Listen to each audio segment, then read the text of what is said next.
उम्र 115 साल, लेकिन फिटनेस अभी भी बरकरार है। ना चलने फिरने में कोई दिक्कत, ना उठने बैठने में कोई परेशानी।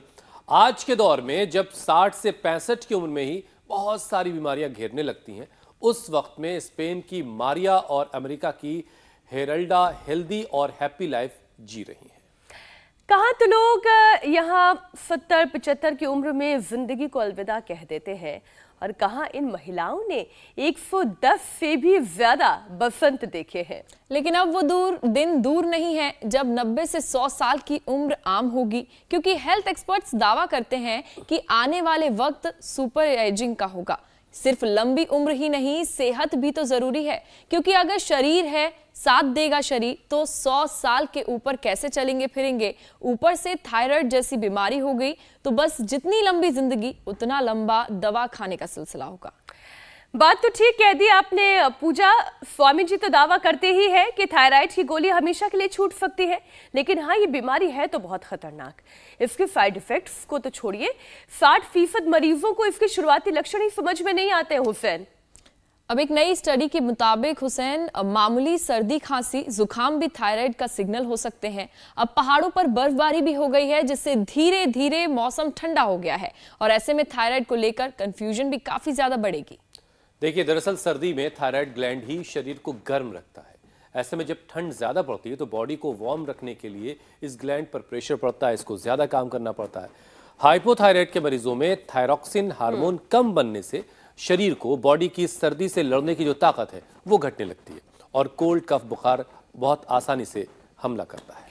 देश में पहले ही 4 करोड़ से ज्यादा थायराइड के मरीज हैं। ये गिनती और ना बढ़े, और ठंड में थायराइड से कैसे बचे, इसके उपाय तो योग गुरु स्वामी रामदेव ही बता सकते हैं।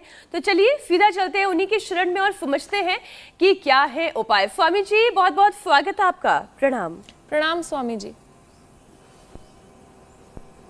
बहुत बहुत प्रणाम आपको भी, मेरी बहन मीनाक्षी जी, हुसैन भाई, ज्योत्सना, पूजा, सब हमारे एक अमित जी को आपने इजराइल और हमास की जंग में योग के साथ साथ युद्ध में भेज दिया है, और वो वहाँ से भी पूरे अपडेट्स देते रहते हैं।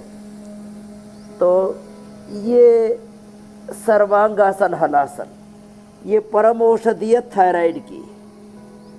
और थायराइड वाले एक बार मोटे हो गए तो उनको ऐसा लगता है अब तो जिंदगी भर इस मोटापा के साथ ही जीना है, कंप्रोमाइज कर लेते हैं। सर्वांगासन हलासन 1-1, 2-2 मिनट, मत्स्यासन 1-2 मिनट, ऐसे ही ऐसे ये मत्स्यासन हो जाए तो बहुत अच्छा है। इतना भी ना हो पाए तो कोई बात नहीं, उष्ट्रासन कर ले। अब देखिए, ये सहज अभ्यास हैं, कितने अच्छे हैं। 1-2 मिनट से लेके एक अभ्यास को 5-5 मिनट तक किया जा सकता है। फिर आप यहाँ देख रहे थे, गले में मिट्टी, हल्दी, एलोवेरा, अमरूद, इसके सब लेप लगा के गले में पट्टी बांध देते हैं। इससे गले की गांठ और थायराइड ठीक हो जाता है। फिर ये एलोवेरा के साथ साथ हल्दी, अमरूद और बहेड़ा, धनिया, इसके पानी के गरारे करवा देते हैं। फिर ये सिंहासन करवा देते हैं। चलो एक बार करो। काफी ने तो ठीक कर लिया है, आचर सिंह से लेकर के बहुत से हमारे भाई बहन हैं। ये बस शांति रखो अब। तो ये 5 बार भी ऐसा कर लें, सिंहासन 5 बार भी उज्जाई कर लें, 5 बार उज्जाई। श्वास भर के थोड़ा होल्ड करके रखा, उसका भी सेकेंड, दाएं को बंद करके बाएं से छोड़ दिया। गले को ऐसे क्रिया संचालन कर लें ऐसे ही, और कपालभाति में मूलाधार से लेकर के और विशुद्धि चक्र से लेकर के सहस्रार तक एक आंतरिक आरोग्य की प्रक्रिया घटित होती है। इधर ये मसाज भी कर रहे हैं गले के ऊपर, सेंधवादी तेल से, सरसों के तेल में ही बहेड़ा, सरसों के तेल में एलोवेरा, हल्दी, लहसुन आदि उबाल करके थोड़ा सेंधा नमक डाल करके उसको धीरे धीरे गर्म करके उस गरम तेल से गले पे मसाज करते, इससे भी थायराइड पैराथायराइड दोनों ग्लैंड एक्टिवेट हो जाते हैं। और कपालभाति के साथ उज्जाई भी कराते हैं, इससे पिट्यूटरी ग्लैंड TSH इससे नॉर्मल होता है। तो बेसिक्स पूरे बता दिए, T3 T4 TSH सबका बैलेंस होगा, हाइपो हाइपर थायराइड पूरा कंट्रोल होगा। और इसी के साथ साथ थायराइड के जो कॉम्प्लिकेशंस है, थायराइड से कोई अंडरवेट होने लगता है, फिर कोई ओवरवेट हो जाता है, वाटर टेंशन बॉडी में बढ़ जाता है, चक्कर आने लगते हैं, थायराइड का असर फिर हार्ट पर भी आता है, थायराइड के कारण से फिर बॉडी में वीकनेस भी आती है, और आपने जैसे कहा कि उससे ठंड भी लगती है, तो ठंड के समय और ज़्यादा दिक्कत बढ़ जाती है थायराइड वालों को। ये बच्चों से लेकर के बड़ों तक को सबको पीड़ित कर रहा है। मैं आजकल देखता हूँ 3-5 साल के बच्चे, उनको भी थायराइड हो रहा है, तो उनको भी हम सर्वांगासन, हलासन, मत्स्यासन, उष्ट्रासन और ये ग्रीवा संचालन, सिंहासन के साथ साथ एक गले को ना ऐसे टाइट करके ना, ऐसे गले को टाइट करके ऐसे ऐसे करना। और फिर एक अभ्यास इसमें और अच्छा है, उसको कहते हैं, अच्छा स्वामी जी देखिए, आप हमेशा से, ये भी बड़ा अच्छा अभ्यास है, आप हमेशा से ये दावा भी करते रहे और चाहते रहे कि सभी की उम्र जो है 100 साल से ज़्यादा हुआ करे, लोग 100-150 साल ज़िंदगी जिएं और सेहत भरी ज़िंदगी जिएं। लेकिन स्वामी जी अब वैज्ञानिक भी दावा कर रहे हैं कि जो आने वाला वक्त होगा वो सुपर एजिंग का होगा, यानी लोग 100 साल तक सेहतमंद ज़िंदगी जी पाएंगे। लेकिन उसके लिए फिट बॉडी, फिट शरीर का होना बड़ा ज़रूरी है, और फिट रहने के लिए इम्यूनिटी का मजबूत होना बहुत ज़रूरी है। तो अब ज़रा एक योगाभ्यास का सेशन करवाइए ताकि लोग अपनी फिटनेस का ख्याल रख सके। तो देखो, रोगास्तस्य अपहर्तारः, ये जो बड़ी आयु है, लंबी आयु है, सब जीना चाहते हैं, स्वस्थ आयु, दीर्घायु, आयुष्मान भव, सब रहना चाहते हैं, लेकिन ये होगा कैसे? तो एक बार तो योगिक जोगिंग सूर्य नमस्कार सब सुबह सुबह पूरा कर लिया करें अपने घर में। अब लोगों को मैं देखता हूँ घरों में जो है वो ट्रेडमिल ला करके रख लेते, उनमें धूल जमी रहती है, कपड़े तो सुखाने के काम आती है स्वामी जी। साथ ही साथ थोड़े थोड़े अभ्यास कर लें ऐसे होले होले। ठीक कह रहे आप विराट जी। तो अपने आप ही दौड़ ले, अपने हाथ जगन्नाथ, तो ऐसे आधा आधा कर लें, जो पूरा कर सकें पूरा कर लें, ऐसे अपने आप को संभालें, अपने आप को उभारें। और जो सुबह एक बार हमारे साथ ये 2-3 मिनट भी योगिक जोगिंग पूरा कर लेते हैं ना, तो पूरी बॉडी वार्म अप हो जाती है, और सब रोगों के चाहे जो कारण हो, कितने ही अवरोध हो जीवन में, हर कदम पर संकट हैं, संघर्ष हैं, चुनौतियां हैं, कहीं शारीरिक कहीं मानसिक घात आघात प्रत्याघात हैं, और इन सब शरीर की, मन की, तन की, मन की, जीवन की अंदर जो टूट फूट होती रहती है, और उसके कारण से व्यक्ति के शरीर में फिर अलग अलग प्रकार के रोगों का प्रवेश हो जाता है। तो एक बार सुबह उठ करके योगिक जोगिंग के 12 अभ्यास, सुबह उठ करके एक बार सूर्य नमस्कार, थोड़ा दंड बैठे के पावर योगा का 5 मिनट का भी अभ्यास कर लिया ना, तो 5 मिनट में भी पूरी ऊर्जा से हम अपनावित हो जाते हैं। ये योगिक जोगिंग के 12 अभ्यास जो अभी करवा दिए, ये यहाँ से कम 2 जरूर, कम 1 और ये 2, ये इतना खुद फांद भी ना कर सकें तो इतना ही कर लें, ऐसे ऐसे कर लें, ऐसे ऐसे। जो बड़े बुजुर्ग हैं वो थोड़ा ऐसे इसकी तो आदत ही नहीं रही, तो कुछ सीक्वेंस नहीं बन पा रहा है। ताड़ासन कर ले।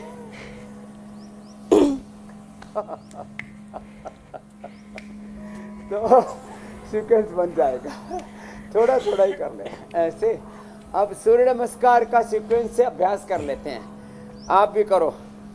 उधर मीनाक्षी जी प्रणाम आसन, ऊर्ध्व हस्तासन, सांस भर के, सांस छोड़ के पाद हस्तासन, फिर दक्षिण अश्व संचालन आसन, फिर ये पर्वतासन, फिर आगे झुक गए साष्टांग आसन, फिर भुजंगासन।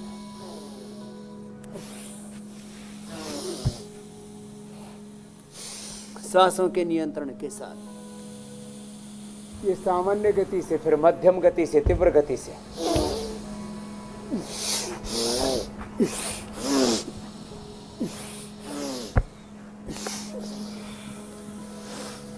एक बार सुबह 10 बार सूर्य नमस्कार, 10-10 बार भी ये दंड बैठक कर लेते ऐसे।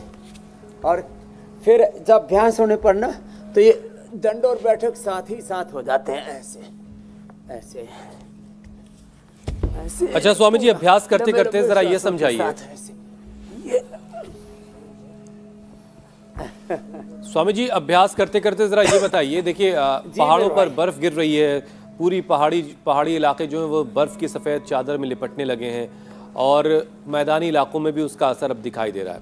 और इस तरह के मौसम में सर्दी जुकाम से हो जाना बहुत आम सी बात है। लेकिन हेल्थ एक्सपर्ट्स स्वामी जी ये मानते हैं कि मामूली से नज़र आने वाले ये सर्दी जुकाम जो है या फिर बुखार जो है, ये थायराइड के डिस्टर्ब होने का लक्षण भी हो सकता है। तो बड़ी मुश्किल आम लोगों के लिए ये है कि ये कैसे पहचाना जाए कि आम वाला जुकाम है, बुखार है या फिर थायराइड डिस्टर्ब हो गया है, कैसे पहचाना जाए? तो देखो, जब सांस फूलने लगे, अब सांस फूलने का हार्ट भी कारण हो सकता है, रेस्पिरेटरी सिस्टम की कमजोरी भी हो सकती है, अंदर कफ की वृद्धि भी हो सकती है, लेकिन थायराइड के कारण से भी सांस फूलता है। आपको श्वास दमा की बीमारी नहीं है तब भी सांस फूल रहा है तो थायराइड की प्रॉब्लम है। चक्कर आते हैं, आप तेजी से दौड़ नहीं पाते हैं आप, और दौड़ने की हिम्मत नहीं हो रही है। लो बीपी के कारण से भी कभी कभी ऐसा हो जाता है, और फिर थायराइड के कारण से भी हार्ट की पल्पिटेशन बढ़ जाती है और भूख डिस्टर्ब हो जाती है। किसी किसी को बहुत ज़्यादा या बहुत कम भूख लगने लगती है। और भाई अब ब्लड टेस्ट करवाते हैं तो T3 T4 TSH के टेस्ट से पता ही लग जाता है कि थायराइड की बीमारी है या नहीं है। लेकिन मैं कई बार देखता हूँ ये 50% लोगों में थायराइड के लक्षण नहीं दिख रहे, लेकिन थायराइड के परिणाम दिख रहे हैं। मैंने थायराइड टेस्ट करा रहे तो नॉर्मल आ रहा है डायग्नोसिस में, लेकिन ओवरवेट हो रहे, अंडरवेट हो रहे, मेटाबॉलिज्म गड़बड़ हो रखा है। सबसे अच्छा तरीका मेरे भाई हुसैन जी, अंगूठे के नीचे यहाँ से दबाव, देखो ये दोनों हाथों में, दोनों पैरों में यहाँ से दबा के देख लो, आप भी देख लो, चेक कर लो। दर्द तो नहीं हो रहा है स्वामी जी, मैंने पूजा की भी चीख निकल आती है। थायराइड की प्रॉब्लम नहीं है, दुखता है। तो पूजा जी, मीनाक्षी जी, आप सबका थायराइड नॉर्मल है। यहाँ दबाते ही बहुत तेज चीख सी आती है, और ये अर्ली डायग्नोसिस का तरीका है। 5 साल पहले ही पता लग जाता है इसमें। ये इससे और बेहतर कोई दूसरा तरीका नहीं है। आपको यहाँ दबाने से दुखता है तो इसका मतलब 5 साल बाद भी आपको प्रॉब्लम होने वाली है। स्वामी जी नाखून तो छप गए लेकिन दर्द नहीं हुआ। ज्यादा एडवांस तो इसका मतलब थायराइड ठीक है। हार्ट यहाँ से दबाएं और दुखे तो समझ लेना हार्ट अटैक आने वाला है। यहाँ से दुखे और दबाएं, ऐसे दबाएं और दुखे, पता लगा कि आपको फ्यूचर में डायबिटीज होने वाली है। अभी बहुत तरह के टेस्टिंग्स की बात की जा रही है कि बहुत पहले पता लग जाए कि कैंसर होने वाला है या नहीं होने वाला। उसके लिए भी अभी मशीनों की चर्चा चल रही है। अभी कोई फुल प्रूफ नहीं आया है मामला सामने, कोई एक कड़ा निष्कर्ष, बड़ा निष्कर्ष नहीं निकला। तो ये पक्का है थायराइड का, हार्ट का, डायबिटीज का, यहाँ से बहुत दुखे तो स्ट्रेस बढ़ने का, बीपी का, या दुखे तो आँख का, यहाँ दुखे तो कान का, यहाँ दुखे तो किडनी का रोग होने वाला है। ये एकदम पक्की बात है। यहाँ दुखे, यहाँ ऐसे से दबाने से तो समझ लेना कमर दुखने वाली है, कमर का कबाड़ा होने वाला है। और नीचे से दुखे तो यहाँ समझ लेना सिर दर्द, स्ट्रेस, एंजाइटी, डिप्रेशन को मानसिक और ज़्यादा गहरे होने वाला। अंगूठा भी ऐसे दुखे तो ये पता लग जाता है पीछूटी, पिनियल ग्लैंड, ब्रेन का। तो ये अर्ली डायग्नोसिस का एक तरीका बता दिया। ये बड़ा जबरदस्त कार्यक्रम है स्वामी जी। लग जाता है, और ये प्रयोग मैं 35 सालों से कर रहा हूँ। जी मेरे भाई। और इसको और तो जिन सभी लोगों को मैंने बताया था आज से 25-30 साल पहले कि तुम्हें बीपी होगा, शुगर होगा, थायराइड होगी, हार्ट की प्रॉब्लम होगी, कैंसर होगा, उनको हुआ है। फिर बोले स्वामी जी आपको कैसे पता लग गया? मैंने कहा आपके हाथ को दबा के देखा था। अयम में हस्ता भगवान अयम में भगवत्तरा। आपका हाथ ही में सारे रोगों का पता लग जाता है, आपके हाथ ही में आपका उपचार है। चलिए ये डायग्राम सबको बना के घरों में लगा लेना चाहिए कि कौन कौन से पॉइंट हैं और जिसको प्रेस करने से कौन कौन से फायदे होते हैं। ये बड़े कमाल की चीज़ है। स्वामी जी, जिनको थायराइड की दिक्कत हो जाती है उनकी हड्डियां भी कमज़ोर होने लगती हैं फिर धीरे धीरे, और इसकी वजह क्या है ज़रा ये समझाइए। और थायराइड का असर हड्डियों पर ना पड़े इसके लिए क्या किया जाए? तो हड्डियों पर असर ना पड़े इसके लिए मकरासन, भुजंगासन, शलभासन करें, बहुत इजी है। और मरकटासन करें। इससे 33 के 33 रीढ़ के हड्डी के वर्टिब्राज और सारे के सारे हमारे जॉइंट्स एकदम ठीक रहेंगे। एक तो ये अभ्यास करें। जैसे ही हमारा T3, T4, TSH का इम्बैलेंस होता है वैसे ही हमारे शरीर में vitamin D, B12, calcium, iron आदि की भी डेफिशिएंसी होने लगती है।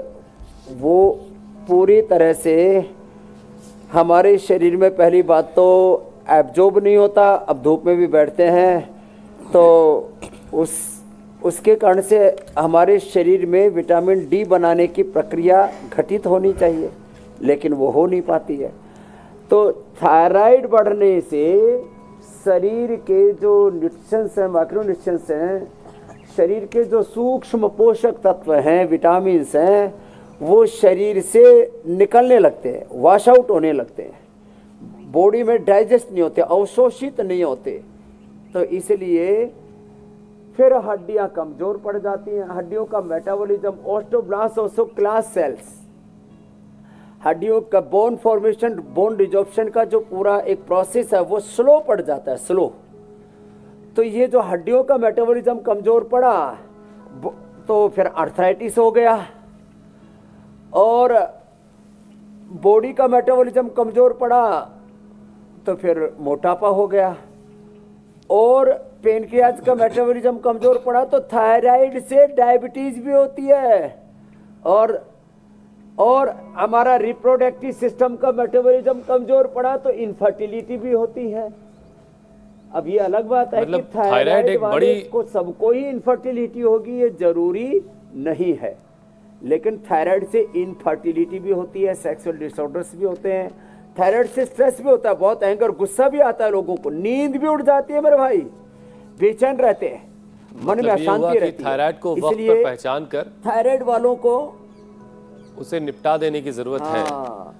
अच्छा स्वामी जी, थायराइड होने के बाद जैसा कि आपने बताया कि ओबेसिटी हो जाएगी, यानी मोटापा बढ़ सकता है, डायबिटीज होने का भी खतरा है, हार्ट डिजीज का भी खतरा मंडरा रहा है। तो थायराइड के पेशेंट इन तमाम खतरनाक बीमारियों से खुद को फिर कैसे बचाएं? तो जरा एक एक सेशन हार्ट के लिए और डायबिटिक जो लोग हो गए हैं उनके लिए भी करवा दें आप। 2-3 मिनट का ओबेसिटी के लिए पहले बोलता हूँ, फिर हार्ट के लिए, फिर डायबिटीज के लिए आता हूँ जी। तो देखो, ये अर्धहलासन, ऐसे दोनों पैरों से या एक एक पैर से, पादवृत्तासन ऐसे, ये, और फिर मेदोहर, वेट गो, और अनाज नमक मीठा थोड़ी दिन बंद कर दें, बहुत खा लिया। जो 100 साल में खाना था वो 50-60 साल में पूरा कर दिया होगा। अब तो आप अतिरिक्त खा रहे हो, अतिरिक्त जी रहे हो। तो देखो, अनाज नमक मीठा बंद करो, मेदोहर, वेट गोलो, ये अभ्यास करो। दोनों से न कर सकते हो तो एक एक से करो। ये ओबेसिटी के लिए अनाज नमक मीठा बंद करके फल फ्रूट साग सब्जियाँ, कितनी अच्छी चीज़। अभी तो उपवास शरीर है, आगे और भी कर लें। 3 लेट करके, 2 बैठ करके, स्थित कोणासन, चक्की आसन, ऐसे। ये एक एक दिन में 1-1, 1.5-1.5, 2-2 किलो तक वजन हम घटा देते हैं। फिर ये अभ्यास ऐसे, देखो पूरा तो करना पड़ेगा। कुछ लोग थोड़ा थोड़ा करते हैं, फिर कहते हैं स्वामी जी पूरा लाभ नहीं हुआ। अरे भाई, पूरा लाभ होगा, पूरा कर तो ले। तो फिर ये तो मोटापा के लिए बताया। फिर हार्ट के लिए एक तो बिल्कुल सिंपल अभ्यास है। ये अभ्यास ऐसे देखो, बिल्कुल सिंपल, एक ऐसे दोनों तरफ से, और दूसरा ये ऐसे, और तीसरा हो जाए तो फिर ये गोमुखासन कर लें और इसमें कपालभाति भी कर लें और फिर अनुलोम विलोम भ्रामरी उद्गीत, खाली पेट कार्डियोग्रिट खाने के बाद हृदयामृत या अर्जुन की छाल या दालचीनी और अर्जुन घनवटी, हृदयामृत के साथ अर्जुनारिष्ट भी दे देते हैं। रेडीमेड भी उपाय हमारे पास, अर्जुन घनवटी भी, अर्जुन की छाल दालचीनी का काढ़ा बना करके पी लें, कार्डियोग्रिट ले लें, हृदयामृत ले लें, अर्जुनारिष्ट पी लें, जो भी है। खाली पेट लहसुन का सेवन कर लें। ये जो है गोमुखासन, ये हार्ट के लिए बेस्ट है, एक तरफ से भी फिर दूसरी तरफ से भी ऐसे, और इसको कपालभाति के साथ करा देते हैं। तो ये हार्ट में चाहे ब्लॉकेज हो, चाहे इजेक्शन फ्रैक्शन कम हो, हार्ट की पल्पिटेशन बहुत ज़्यादा बढ़ जाती है, और श्वासों पर ध्यान करें। भ्रामरी उद्गीत और श्वासों पर, प्राणों पर प्रणव का ध्यान, इसको प्रेक्षा ध्यान बोलो, विपश्यना बोलो, दृष्टा बोलो, गुणातीत भावातीत ध्यान बोलो, वो भी बड़ा जबरदस्त है। थायराइड ठीक हो जाएगा। अब बात आई डायबिटीज की। डायबिटीज भी और फिर बीपी भी। बीपी किसी का लो किसी का हाई होता है थायराइड के कारण से। तो क्या करें? तो जिनका बीपी लो रहता है वो तो दूध में हल्दी, शिलाजीत, च्यवनप्राश, केसर ले लें, अथवा अश्वगंधा या अश्वशिला का कैप्सूल खा लें, अश्वगंधा शतावर का पाउडर खा लें, या अश्वगंधा रिष्ट पी लें। और जिनका लो बीपी रहता है, पहले ही दिन से अश्वगंधा या अश्वशिला या अश्वगंधा रिष्ट से, दूध में हल्दी, शिलाजीत, च्यवनप्राश से पहले ही दिन से लो बीपी ठीक। नहीं तो लो बीपी में बहुत नमक खाते हैं, चीनी पीते रहते हैं, और उसके फिर और बुरे असर आते हैं, और लोगों को फिर शुगर और मोटापा और कैंसर तक के रोग हो जाते हैं। क्योंकि heavy salt intake, heavy sugar intake, ये सब से कैंसर बढ़ता है।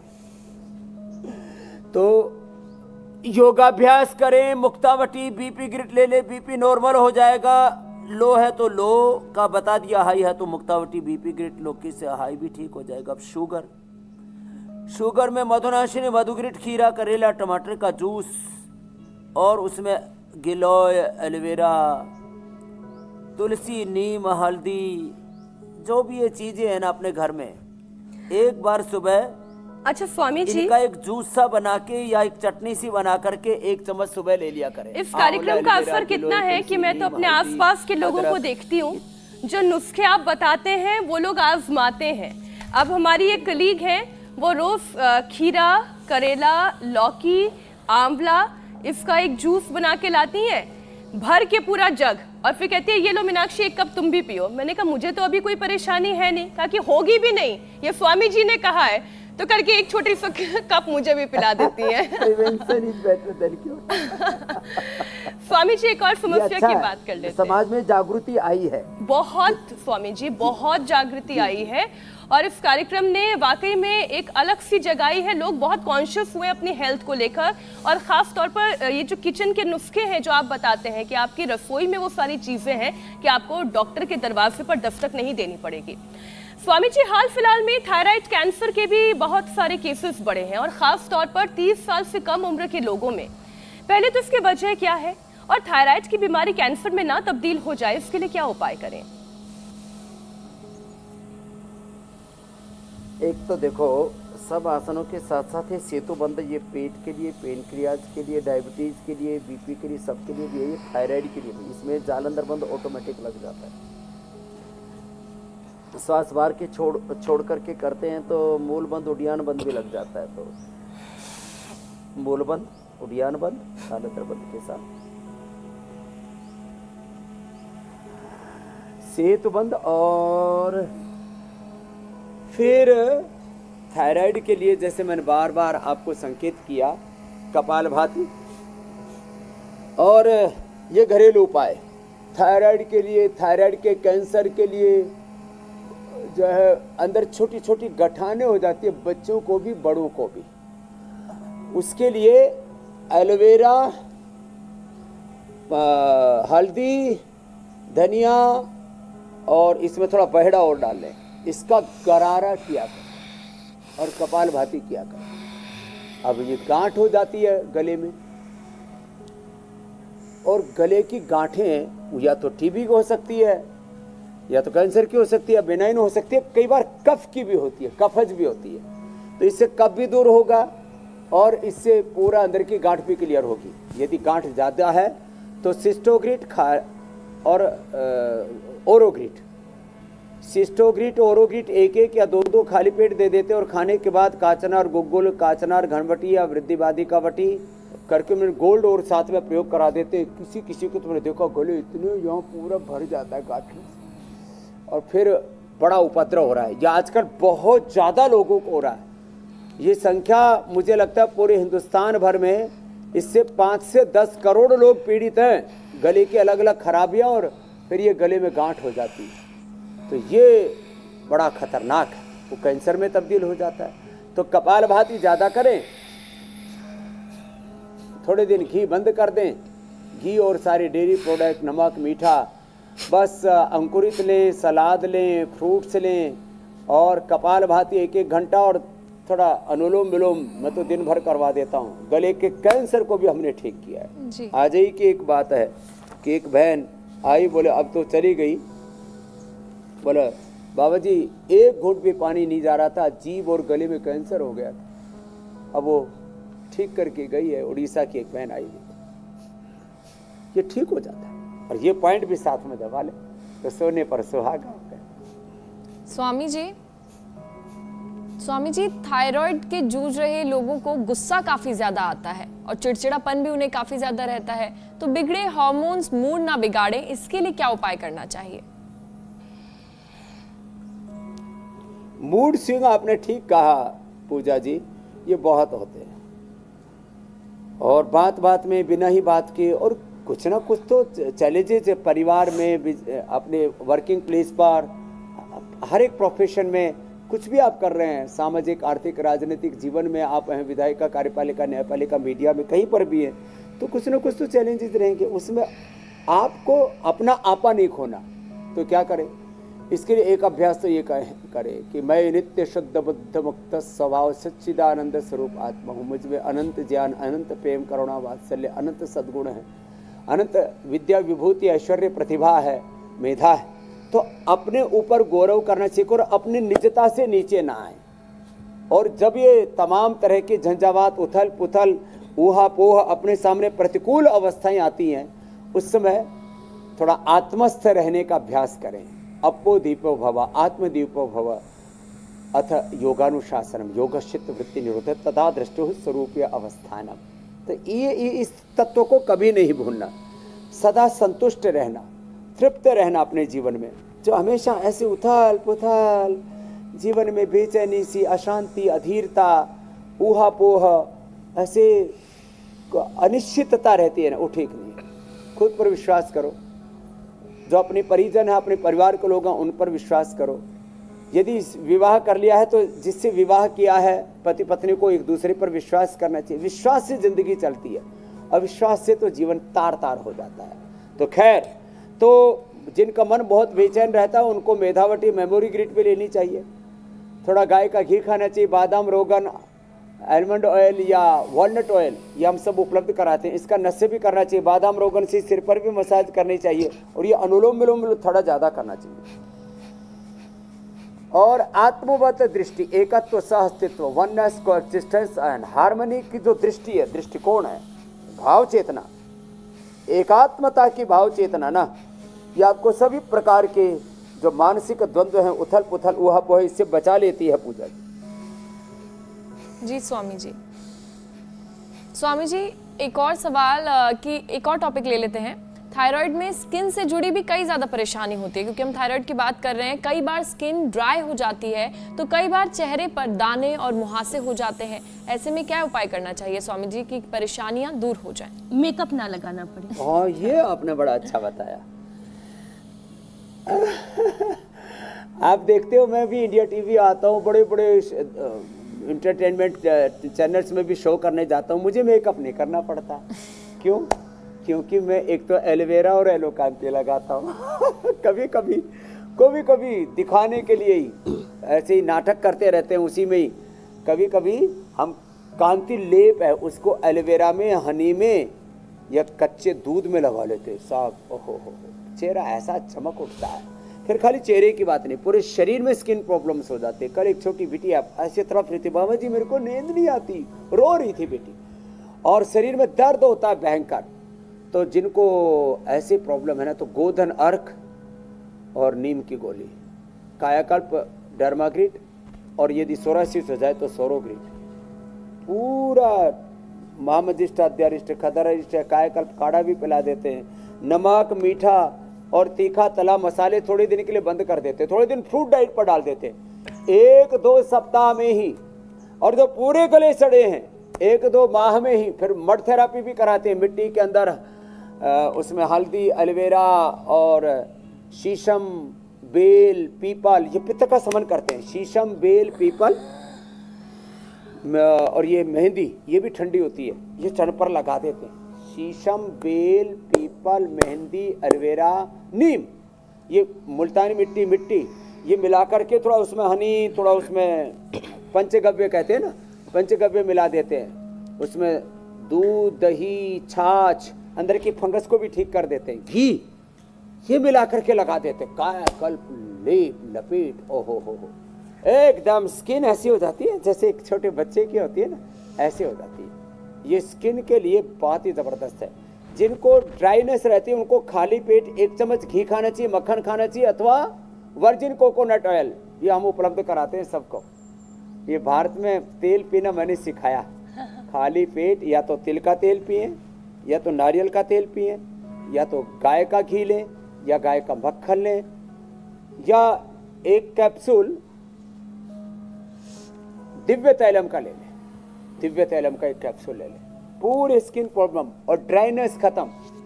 जिनको ड्राइनेस रहती है उनको दिव्य तैलम या कायाकल्प तैलम लगाना भी चाहिए, और बाकी सारे तेल बंद करके तिल का तेल ही, तिल का तेल स्किन के लिए, तिल का तेल डायबिटीज के लिए, ओबिसिटी के लिए, हड्डियों के लिए रामबाण है।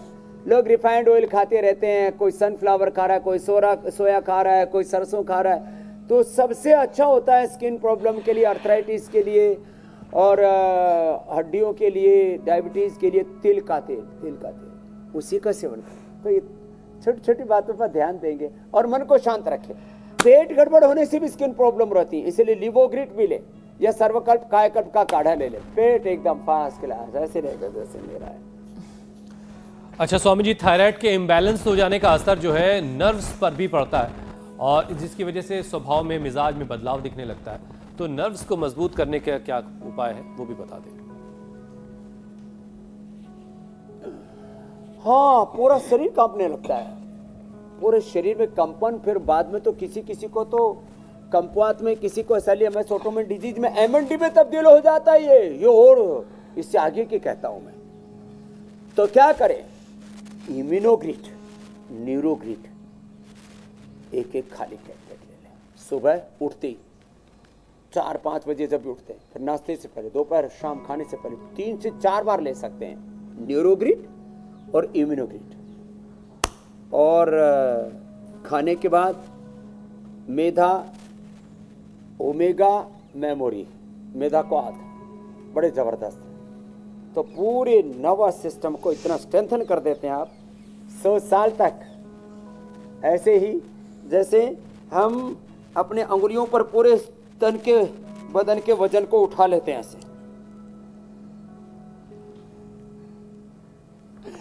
ऐसे मजबूत रहेंगे और कहीं कंपन नहीं होगा शरीर में। इसमें अनुलोम विलोम भी अति लाभ करता है, अनुलोम विलोम। और जो बचपन से शीर्षासन, सर्वांगासन करते हैं, फिर उनको तो एजिंग से रिलेटेड कोई प्रॉब्लम नहीं हो, ये किसी भी प्रकार से इम्यूनिटी लो नहीं होती, ब्रेन डिसऑर्डर नहीं होते, नर्वस सिस्टम के नाड़ी तंत्र के कोई रोग नहीं होते। वैसे भी जिनकी नस नाड़ियाँ कमजोर हैं उनको अश्वगंधा या शतावर एक ऐसे खा लेना चाहिए। 1 चम्मच घी जरूर खाना चाहिए। 1 किलो 400 ग्राम का हमारा ब्रेन 80% अच्छे कोलेस्ट्रॉल से, अच्छी चिकनाई से बना रहता है। सबसे अच्छी चिकनाई है गाय का घी, उसके दूसरा नंबर है भैंस का घी। ऐसे सबसे अच्छी चिकनाई है तिल के तेल की, फिर है नारियल के तेल की, फिर है सरसों के तेल की, फिर है मूंगफली के तेल की, फिर ये रिफाइंड ऑयल का नंबर आता है। और रिफाइंड ऑयल में सबसे अच्छा राइस ब्रांड, और वो भी फिजिकली रिफाइंड हो तो लेकिन हम लोग कुछ ही ऐसे ही ले रहे हैं, पेलम पेल चल रहा है, जो आ गया वही पेल दिया। ऐसा ये पेलम पेल ये ठीक नहीं है। तेल में कोई घाल में नहीं होना चाहिए। तेल में तेल बोले तेल देखो, तेल की धार देखो, तो तेल स्वामी जी जो पेलम पेल है ना ये खाने की थाली में भी होती है। पूड़ी भी ले आना, जरा हलवा भी ले आना, थोड़ा घी भी ले आना, ऊपर से थोड़ा सा छौंक भी लगा देना। तो स्वामी जी ये जो डाइट है ना ये कैसी होनी चाहिए थायराइड के मरीजों के लिए, वो भी जरा समझाएं। थायराइड के मरीज के लिए एक तो ज़्यादा खट्टी चीज़ें नहीं खानी चाहिए, ज़्यादा खट्टी ज़्यादा मीठी चीज़ें, बैलेंस डाइट होनी चाहिए। और बैलेंस डाइट में क्या होना चाहिए, मिक्स वेजिटेबल होनी चाहिए, मिक्स दाल होनी चाहिए। सप्ताह के 7 दिनों में 7 तरह के तेल का प्रयोग करना चाहिए। एक दिन सोया, एक दिन सन, एक दिन तिल, एक दिन ऐसे ऐसे करके प्रयोग कर लो। मल्टीग्रेन उनको खाना चाहिए। और सीक्वेंस ये रहना चाहिए, पहले अनार पपीता सेव खाओ, बाद में सब्जियां खाओ, फिर मिलेट्स की एक रोटी खा लो। किसी दिन मीठा भी खाने की इच्छा हो तो गुड़ शक्कर का बना हुआ हलवा, गुड़ शक्कर से बनी हुई खीर, गुड़ शक्कर से तो लड्डू जलेबी हमने सब कुछ बना दी है। और गुड़ शक्कर ऐसे गुड़ के साथ चना खा लो। ये हमारा राम अवतार चना और मुरमुरे हमारे लिए हर बार लेकर के आता है। और अब चना जो है ना उससे सर्दी भी नहीं लगती, प्रोटीन भी पूरा मिल जाता है। और थोड़ा गुड़ और खा लो। तो ये अच्छी चीज़ें खानी चाहिए। ये कचरा खाते रहते हैं और खतरा पैदा करते रहते हैं ज़िंदगी में। शरीर को कूड़ादान समझ रखा है, जो चाहे वही, कभी चाय, कभी बिस्किट, कभी नमकीन, कभी बर्गर, कभी पिज्जा, कभी ये कभी वो। ये सब चीज़ों से अब तौबा करो। स्वामी जी एक सेशन प्राणायाम का करवा दें, फिर कार्यक्रम के अगले पड़ाव की तरफ हम चलेंगे। प्राणायाम तो सबके लिए जरूरी है। 99% बेनिफिट मात्र प्राणायाम से हो जाता है। भस्त्रिका वो देखता हूं मैं, करीब ये संख्या 40-50% है वो प्राणायाम और सूक्ष्म व्यायाम ही करते हैं हमारे साथ साथ। फिर सुनते रहते हैं, उनको अच्छा लगता है, उनकी काउंसलिंग हो जाती है, उनका सत्संग हो जाता है। हम करोड़ों लोगों के फैमिली डॉक्टर हैं, उनके लिए हम एक मोटिवेशन है, एक इंस्पिरेशन है। तो इस सुबह सुबह करोड़ों लोग सुबह इंडिया टीवी लगा लेते हैं और वो देखते देखते अपना सूक्ष्म व्यायाम ही करते रहते हैं, प्राणायाम ही करते रहते हैं और अपना जीवन उन्होंने बदल दिया। BP, sugar, thyroid, asthma, arthritis, skin problem और तमाम तरह की कमजोरियां और दुश्वारियां जीवन की सब उन्होंने दूर कर ली है। 1-2 मिनट रोज, 5 minute bhastrika, 5 minute 10 minute kapalbhati, liver, kidney, spleen, intestine, pancreas, uterus, ovary, prostate, मूलाधार से सहस्रार तक सारे अंतःचक्र कपालभाति से ठीक। और अनुलोम विलोम से तो सारी नस नाड़ियाँ ठीक हो जाती हैं, आँखें ठीक हो जाती, कान, सारी न्यूरो प्रॉब्लम्स, कैंसर तक की बीमारी में हम 1-1 घंटा कपालभाति, 1-1 घंटा अनुलोम विलोम, SLMS, autoimmune disease, MND, Parkinson, Alzheimer, dementia, paralysis ठीक कर देते हैं अनुलोम विलोम से। और स्वामी जी अनुलोम विलोम और जनरेशन तक ठीक हो जाता है। आई ग्रिड देते हैं, कान के सुनाई देना बंद हो गया था ईयर ग्रिड से, वो तक ठीक हो गया। जी मेरे भाई। स्वामी जी प्राणायाम जो है पूजा और मीनाक्षी कर रही हैं और दर्शक भी कर रहे हैं घर बैठे, तब तक मैं जरा, क्योंकि फैक्ट चेक का इंतजार भी हो रहा है, तो उससे पहले जरा मैं कल के कार्यक्रम के बारे में दर्शकों को बता दूं कि कल क्या खास होने वाला है। एंटीबायोटिक का ज्यादा डोज कैसे बना रहा है जिगर को कमजोर, सर्दी में सिरोसिस की बीमारी कैसे दूर होगी, पाचन की परेशानी, लाइफस्टाइल पर योग गुरु की क्लास, लिवर की हर बीमारी से मिलेगी आपको निजात। वक्त आप पहले से जानते हैं, सुबह 7:56 से पहले ही इंडिया टीवी लगा लीजिएगा।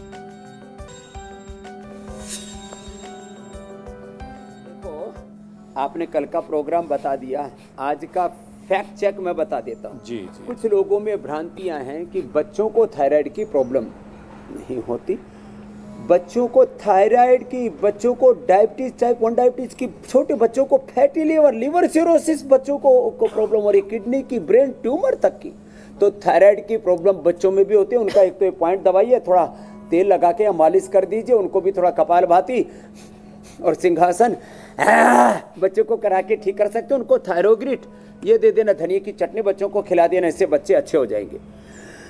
दूसरी बात, थायराइड होने के बाद प्रेगनेंसी नहीं ठहरती, नहीं, प्रेगनेंसी ठहर जाती है। शिवलिंगी पुत्र जीवक का बीज और ये एक संतति सुधा हम दे देते हैं, ये संतति सुधा से, और जो है नारी कांति वटी और नारी कांति सिरप दे देते हैं। तो जिनको भी थायराइड की प्रॉब्लम है, माताएं बहनें, शिवलिंगी पुत्र जीवक, शिवलिंगी के पुत्र जीवक के बीज का इसका पाउडर 1-1 ग्राम दोनों मिला के 2 ग्राम सुबह 2 ग्राम शाम गाय के दूध से ले लें।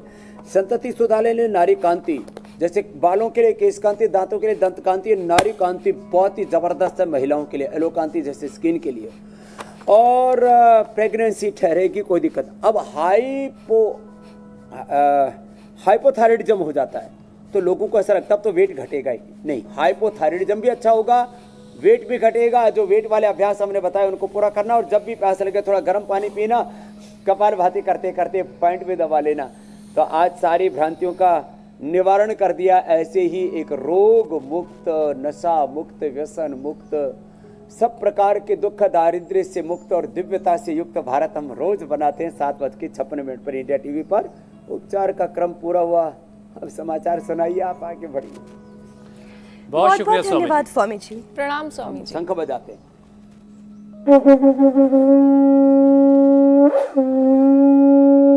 ये भी बहुत अच्छा है थायराइड के लिए।